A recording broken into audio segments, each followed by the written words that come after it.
This is a story my mom told my brother and me when we were kids, and it stayed with me ever since. There was a house in our general area that sat strangely on its lot. Instead of facing the road, it faced backward with a large tree out front. The owner of the property had a son who was deeply struggling with depression after trying and failing to break into the music industry.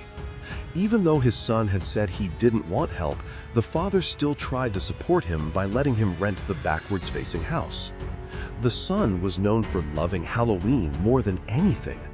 Every year he went all out with decorations, like really realistic, unsettling, and unlike anything else people nearby were doing. One year, neighbors began complaining about one particular decoration, saying it was way too realistic and disgusting. Knowing that his son had a tendency to get carried away with his Halloween setups, the father initially dismissed the first few complaints.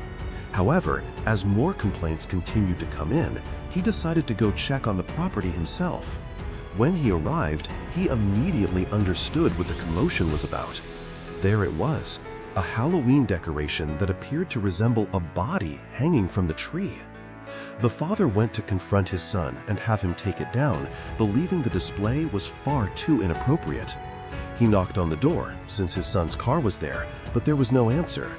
As he approached the tree to remove what he believed was a decoration, he realized it wasn't a decoration at all. It was his son. Years later, after this had already happened, my grandparents looked at the same house as a possible rental. They weren't told much beforehand, but my grandma described the experience as immediately unsettling. As they walked through the downstairs, mirrors shattered in front of them and items flew off the shelves.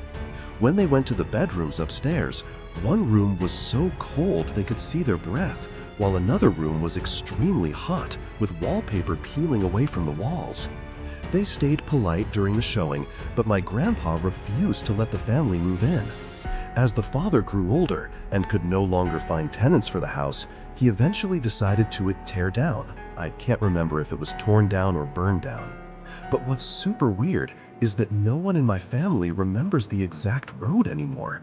Just the house, the story, and the way it felt to be connected to it.